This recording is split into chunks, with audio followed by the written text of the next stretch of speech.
चुप कर, तू मेरी बेटी नहीं है, तुझमें शैतान छिपा बैठा है। इतना कहने के साथ ही जफर ने अपनी उस मासूम 5 साल की बच्ची को उठाकर सिर के रास्ते जमीन पर पटका।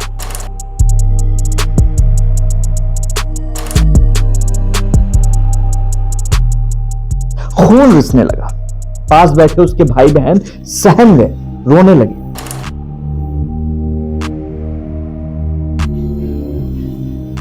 फरहीन की चीख निकली। दोबारा उसने उसको उठाया और पटका। बच्ची ने हिचकी ली और बोली, अब्बू माफ कर दो, मैंने कुछ नहीं किया, कोई गलती नहीं। लेकिन जफर नहीं रुका। तीसरी बार जैसे ही उसने उस मासूम को जमीन पर पटका, उसका जिस्म झुलस गया, छूट गया वो।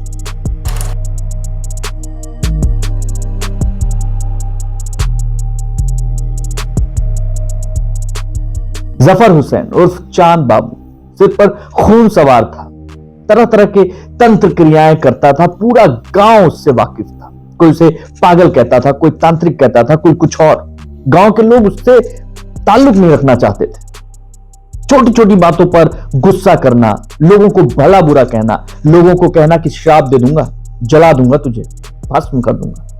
उत्तर प्रदेश के बरेली में भोजीपुरा थाना है, वहां का एक गांव है मैमोर। वहां पे जफर अपनी पत्नी नईम और अपने 4 बच्चों के साथ रहता था। जफर बहुत कम लोगों से मिलता जुलता था, पढ़ा लिखा भी बहुत ज्यादा नहीं था और बहुत कम लोग उसके घर आते जाते थे। लेकिन वो दोपहर बहुत ही अलग थी। अचानक से जफर के घर में चीखने चिल्लाने की आवाज आने लगी। दरवाजे की तरफ हर आदमी दौड़ा जिसने भी वो चीख सुनी। अंदर का जो नजारा था वो दिल दहला देने वाला था। सब वहीं ठिठक के खड़े हो चुके थे। फरहीन को वो बुरी तरह पीट रहा था। 5 साल की मासूम बार बार उसके चन्नू से छूटने की कोशिश कर रही थी, बार बार बोल रही थी, अब्बू मुझे छोड़ दो, अब्बू मुझे छोड़ दो। और जफर क्या बोल रहा था, इसने मेरी सारी तांत्रिक क्रिया खराब कर दी, इसने मेरा अच्छा वक्त आने से इसे रोक दिया, इसकी वजह से मेरा अच्छा वक्त आने से रुक गया। इसके अंदर शैतान का साया है, मैं इसको छोड़ूंगा नहीं, उस शैतान को मार के ही दम लूंगा। कुछ लोगों ने हिम्मत दिखाई और जफर को रोकने की कोशिश की। क्या बकवास कर रहे हो, छोड़ दो बच्ची को। जफर अपनी लाल लाल आंखों से अपने दरवाजे की तरफ बोला कि कोई भी अगर अंदर आया ना तो उसको जान से मार दूंगा। हिम्मत ही नहीं हुई किसी की कि अंदर घुस सके। दरवाजे पर खड़े लोग तमाशबीन बनकर तमाशा देख रहे थे। जफर की बीवी भी चिल्ला के थक चुकी थी, डर गई थी, किनारे में अपने दूसरे बच्चों को समेट कर बैठी हुई थी। जफर की वो नन्ही सी जान कब की मर चुकी थी और किसी की हिम्मत नहीं हो रही थी। लेकिन किसी ने पुलिस तक ये बात पहुंचाई। जब पुलिस अंदर आई, पुलिस अंदर आने के बाद पुलिस ने जफर को काबू में किया। उस मासूम बच्ची की, उस छोटी सी बच्ची की लाश को अपने कब्जे में लिया और आसपास का जो माहौल था, जो चीजें थी, वो सब देखकर पुलिस हैरान परेशान। उसके समझ में नहीं आ रहा था कि हम इंसान को पकड़ के ले जा रहे हैं या एक शैतान को पकड़ के ले जा रहे हैं। पुलिस जफर को काबू में करती है, उसके सारे सामान को अपने कब्जे में करती है, लेकर पुलिस थाने पहुंचती है। और जफर बार बार कह रहा था, मैंने तो शैतान को मारा है, बच्ची मेरी जिंदा हो जाएगी, फरहीन मेरी जिंदा हो जाएगी। मैंने शैतान को मारा है, शैतान को मारने की जरूरत है, मेरा अच्छा समय आने वाला था। तुम लोगों ने मेरे इस पूरे चीजों में हाथ डाली है, तुम सबको मैं भस्म कर दूंगा, तुम सबको मैं जला दूंगा, तुम लोग की नस्लें खराब कर दूंगा। पुलिस वालों को इन सब धमकियों से कहां डर लगता है। वो उसको उठा के ले आए, हवालात में डाला। अब बारी थी ये जानने की कि आखिर इस पूरे खेल के पीछे का माजरा क्या है। आखिर क्यों एक बाप अपने ही बिटिया को, 5 साल की बिटिया को इस तरीके से इतनी बेरहमी से मारता है। आखिर कैसे एक व्यक्ति अपने ही परिवार के लिए काल बन जाता है। उस समय वहां के जो थाना प्रभारी थे, अनिल सिरोही नाम था उनका, उन्होंने वहां पे जो और पुलिस वाले मौजूद थे उनके साथ ये पूरी घटना की छानबीन की। और छानबीन के दौरान उन लोगों ने बहुत सारे लोगों से बातचीत की, पूरे गांव के लोगों से बातचीत की, और बातचीत के बाद बहुत सारी चीजें निकलकर सामने आई। उसमें कुछ बातें ऐसी भी थी जो खुद जफर भी बता रहा था। और ये सारी जानकारी थाना प्रभारी ने अपने सीनियर को, एसएसपी को दी।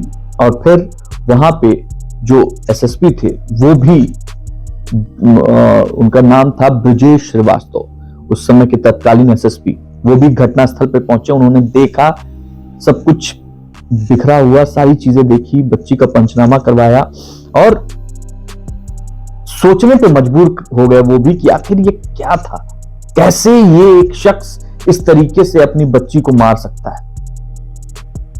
पूछताछ के बाद जो घटना निकल कर आई वो क्या थी वो आपको मैं बताना चाहता हूं। दरअसल ये जफर जो था वो चूंकि काम वाम पढ़ा लिखा था नहीं ज्यादा, लेकिन वो काम के साथ साथ अंधविश्वासी भी था। अंधविश्वास को वो बहुत दिल से लगाकर चलता था, और ऐसे अंधविश्वास को जिसने उसके पूरे परिवार को तबाह कर दिया, अपने भविष्य को उसने बर्बाद कर दिया, अपनी बच्ची की जान ले ली उसने। वो उन नौजवानों में से था जो बिना मेहनत के बड़े बड़े ख्वाब देखता था और वो सब सच हो जाएंगे, यही सोचता था। जब उसकी शादी हुई, शादी के बाद वो अपने परिवार से अलग हो गया और अपने बच्चों के साथ बैक टू बैक 3 बच्चे हुए उसके, और अपनी बीवी के साथ वो अलग रहने लगा। माली हालत अच्छी थी नहीं, छोटे मोटे काम करता था, परिवार की गाड़ी धीरे धीरे किसी तरीके से खींच रही थी, और काम के बाद जो समय मिलता था वो कुछ बाबाओं के चक्कर में, कुछ मौलानाओं के चक्कर में रहता था। गनीमत थी कि उनके साथ साथ वो काम भी करता था, लेकिन उनकी बातों को बहुत ध्यान से सुनता था, तंत्र मंत्र की बातें सुनता था। वो एक बैंड बाजा वाली मंडली में काम करता था, जो भी समय मिलता था उससे वो तंत्र मंत्र वालों के साथ में समय बिताता था। इससे हुआ क्या? इससे हुआ ये कि उसके दिमाग में ये बात घर करती चली गई कि कोई ना कोई तंत्र मंत्र के जरिए कोई ना कोई ऐसी चीज मिल जाएगी, ऐसा चमत्कार हो जाएगा कि मेरी सारी मुश्किलें दूर हो जाएंगी। बैंड बाजे वाला जो काम हो रहा था उसी के करते करते उसको अचानक एक चिट फंड कंपनी मिल गई, उसका एजेंट उसको बना दिया गया। अब एजेंट बना तो उसकी पारिवारिक स्थिति थोड़ा सा सुधरी, क्योंकि पैसा आने लगा। उसने अपने जान पहचान के जितने लोग थे उन लोगों का बहुत सारा रुपया लगाया, अपनी भी जो भी कमाई थी वो भी लगा दिया, ये सोचकर कि अब बस चमत्कार होने वाला है। लेकिन आप भी जानते हैं, हम भी जानते हैं कि इस तरीके की जो आकर्षक स्कीम के जरिए ये चिटफंड वाले आते हैं, बड़े बड़े वादे करते हैं, सपने दिखाते हैं और गायब हो जाते हैं। यही हुआ जफर के साथ भी, यही हुआ। जफर ने जिन लोगों का पैसा लगाया था, अपना पैसा लगाया था, जो कुछ भी बनाया था, वो सब लेकर कंपनी रफू चक्कर हो गई। अब कंपनी भागी तो भागी, जफर के लिए आगे कुआं पीछे खाई, कुछ था ही नहीं। किसको बोले, कैसे करे, किसका जो है साथ दे, किसका साथ न दे। सब जो उसके जानकार लोग थे, जिनको 2 4 10 ऐसे लोग जिन पे वो भरोसा करता था, जो उस पे भरोसा करते थे, वो सब उसके खिलाफ हो गए। अब वो दोराहे पर आकर खड़ा था। लोग पैसे मांगने शुरू कर दिए, परेशान रहने लगा। वो परेशानी में वो अंधविश्वास को और ज्यादा अपने आसपास पाने लगा। ऐसे ऐसे पाखंडी तांत्रिकों का सहारा लेने लगा, जो हमेशा कहते थे बस तेरा समय आने वाला है, तू बस चिंता मत कर, ये काम कर, देख मैं तुझे ये बताता हूं, ये जड़ी बूटी देता हूं, ये ताबीज देता हूं। ये सब करके उसको विदा कर देते थे, और वो पूरे विश्वास के साथ जो काम कर रहा था वो भी छोड़ के उसी अंधविश्वास पे वो बैठा था। धीरे धीरे उसने कुछ झाड़ फूक और अंधविश्वास की चीजें सीखी भी, और उसको विश्वास हो गया कि इसी अंधविश्वास वाली ताबीजों के चलते बिना कुछ किए मेरा वक्त बदलने वाला है। कोई काम नहीं था जफर के पास। अब जफर दिन भर तंत्र मंत्र के चक्कर में बैठा रहता, अलग अलग तरीके के बैठ के अलग अलग तरीके की ताबीजों के साथ वो पता नहीं क्या क्या बुदबुदाता रहता था घर के अंदर ही। उसने अपनी पत्नी को, वो भी पढ़ी लिखी नहीं थी, उसको भी अपने चंगुल में फंसा लिया था।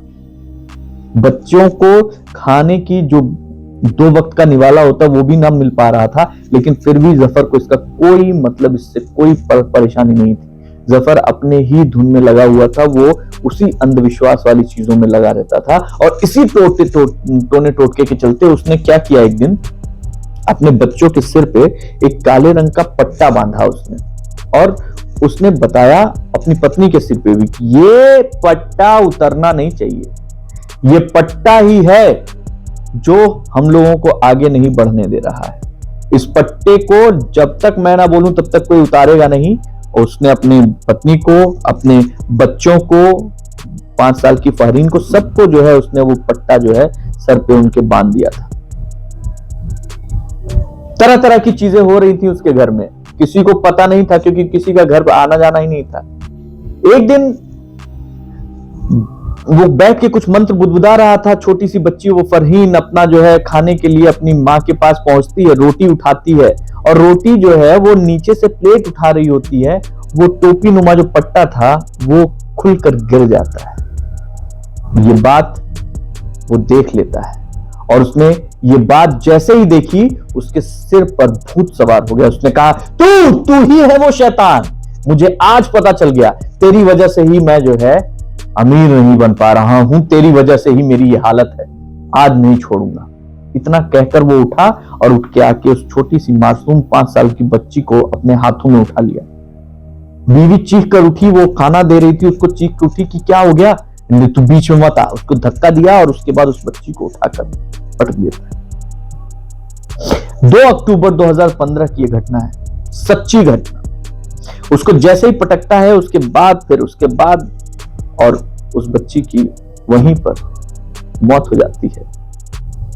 आखिरी रोटी भी वो बच्ची नहीं खा पाती। इस अंधविश्वास ने एक ऐसे मासूम का पूरा जीवन खत्म कर दिया जिसका कुछ लेना देना नहीं था, कुछ लेना देना नहीं था। पुलिस के कब्जे में आने के बाद उसने ये कहानी सुनाई, पुलिस ने उसको अपने कब्जे में लिया, पुलिस ने उसके खिलाफ मुकदमा दर्ज किया। जफर जेल में है। वो तीनों बच्चे बिना मां के पल रहे हैं क्योंकि उसकी मां की भी मौत हो गई। यतीम बच्चे बिना मां के पल रहे हैं। ये घटना हमें सतर्क करती है कि अगर आप अंधविश्वास पर पूरी तरीके से विश्वास करके चल रहे हैं तो आपका पतन निश्चित पतन होगा, ये मानकर चलिए। आपसे गुजारिश है कि इस चैनल को जरूर सब्सक्राइब कर लीजिए। इस तरीके की सच्ची घटनाएं जो कि क्राइम से जुड़ी हुई हैं आप तक मैं पहुंचाता रहूंगा, और साथ ही मैं वादा करता हूं आपसे कि मैं उन घटनाओं के पीछे की जो जानकारी है, जो मॉरल है, जो ऐसी बात है जो आपको जाननी जरूरी है, वो भी आपको बताता रहूंगा। तब तक के लिए जय हिंद।